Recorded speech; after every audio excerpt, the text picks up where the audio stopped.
Feliz día para todos, espero que estén muy bien. Hoy les traigo algunos experimentos científicos para argumentar las leyes que venimos observando en estos días, en estas semanas, y cómo en distintas épocas, en distintos lugares, desde distintas observaciones, la ciencia avala estos principios metafísicos, ¿sí? De hecho, la física clásica y la ciencia moderna, cuando explica los fenómenos de la naturaleza, también vemos reflejado la ley de correspondencia, que dice que como es arriba es abajo, como es en la mente es en la materia, la ley de polaridad, que dice que todo tiene dos polos, ¿sí? Un polo positivo, un polo negativo, que esos opuestos se atraen porque son lo mismo en esencia, pero en distinto grado. Vemos el principio de generación, donde todo tiene un principio femenino y masculino, ¿sí? El amor y la religión y la inteligencia y la ciencia.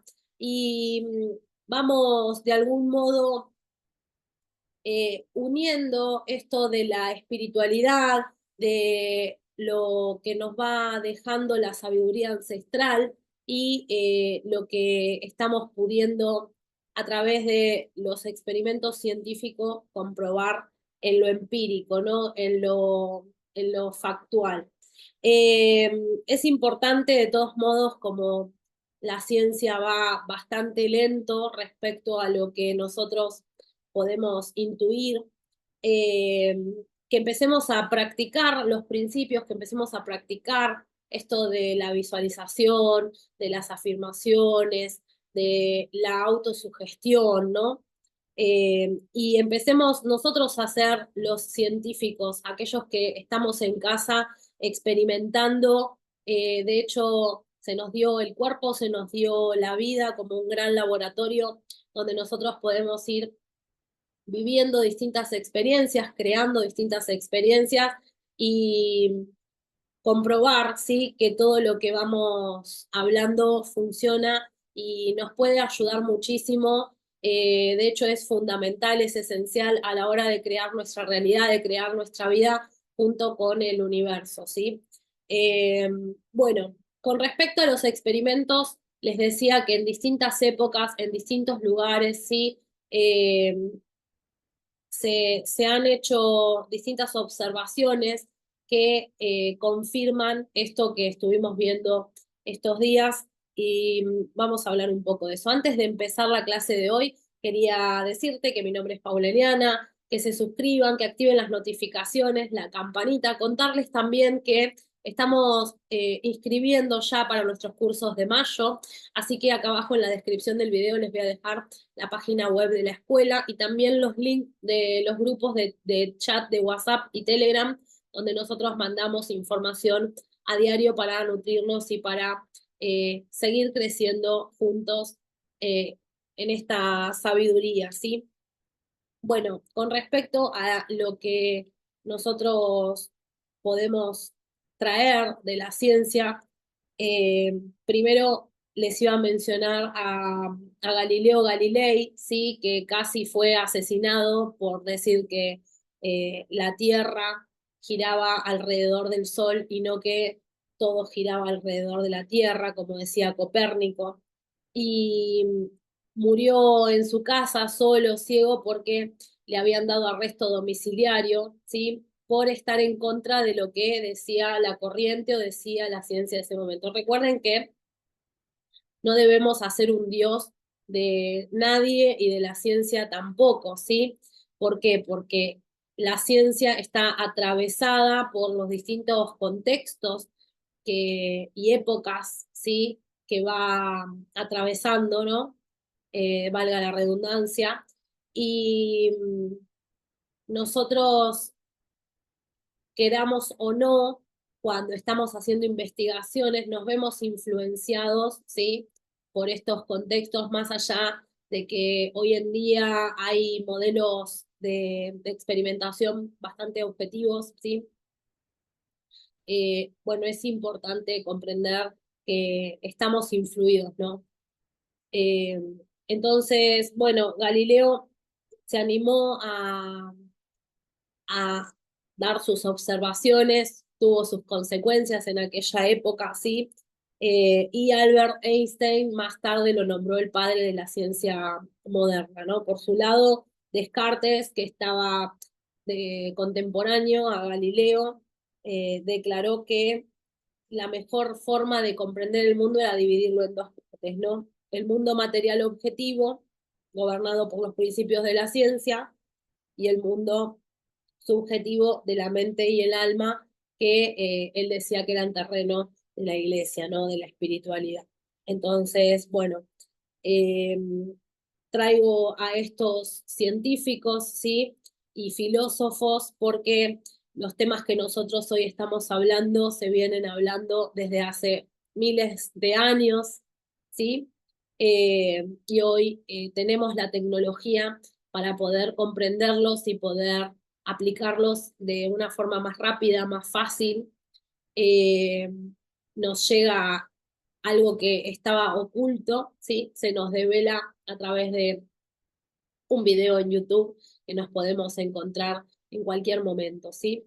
Les cuento esto porque me parece fascinante y no sé si tienen esta misma sensación con respecto a cómo las eras modernas, ¿sí? Nos ayudan a acelerar un poco el progreso de la ciencia con respecto a estos principios. Bueno, después, otro experimento que se hizo en Weizmann Institute of Science en Israel en 1998 fue el experimento de la doble rendija o la doble ranura, donde se comprobó que el observador, el científico que estaba generando el experimento, influía sobre el experimento y podía modificarlo cuando lo observaba. Así también se le llamó efecto observador a este experimento y los invito a que lo investiguen, a que busquen material donde de forma gráfica nos muestran cómo opera este efecto observador sobre los fotones, ¿no? Los electrones que se pasan por esta doble ranura y cuando se los mira van a generar un patrón, un dibujo diferente. Bueno, después está el doctor Masaru Emoto, que hizo sus experimentos con el agua, ¿sí? El agua de todos los elementos es uno de los más receptivos, ¿sí? Entonces mostró cómo etiquetando a distintos frascos de agua y después mirándolo a un microscopio de campo oscuro, como las palabras, ¿sí? Y las intenciones que se ponían con cada frasco de agua, ¿sí? Se le hablaba al agua, iban modificando lo que se observaba de las partículas, ¿no? Cuando se les hablaba bien y se las etiquetaba con palabras de bien, se veían partículas armónicas, perfectas. En cambio, cuando al agua se la trataba mal y se le ponían palabras negativas, se formaban partículas todas deformadas, ¿sí? Eh, que, que estaban disarmónicas. Bueno, nosotros podemos hacer este experimento en casa, ya sea con germinando semillas, sí, o porotos, o también podemos hacerlo pegándonos etiquetas en algún lugar donde no se nos vea, y un día probar con etiquetas positivas y un día probar con etiquetas negativas, sí, Eh, algunas que hablen de amor, de pureza, sí, de felicidad, y otras que hablen de odio, rencor. Eh, y bueno, con esto podemos llevar a casa este experimento y, y comprobar, ¿sí? Si lo que estamos diciendo realmente tiene el poder que nos cuentan, ¿sí? Otros.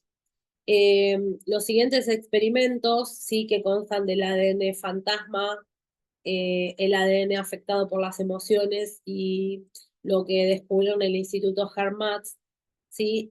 Lo recopiló Greg Braden, ¿sí? En un documental que se llama La ciencia de los milagros.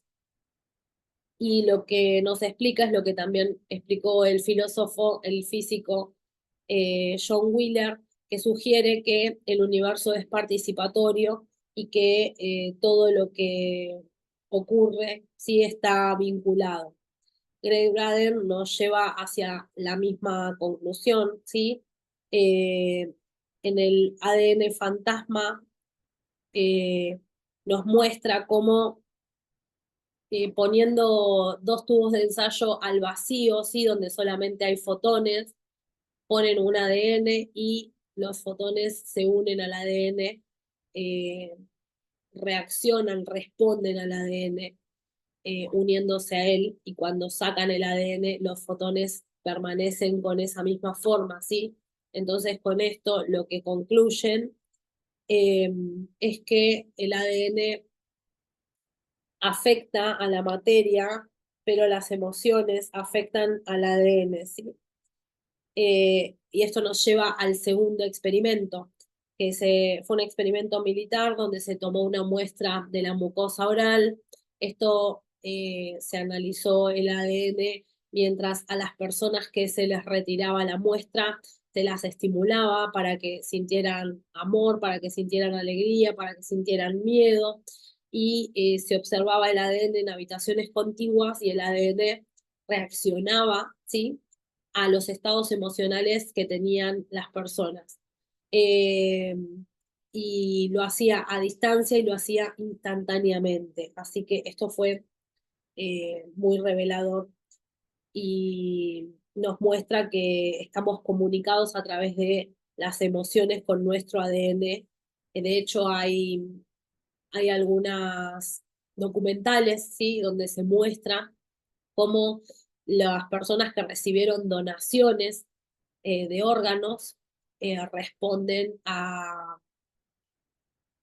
determinado carácter que tenía la persona que fue donante, y cómo se conectan, ¿no?, en distintas partes del mundo y con historias completamente diferentes.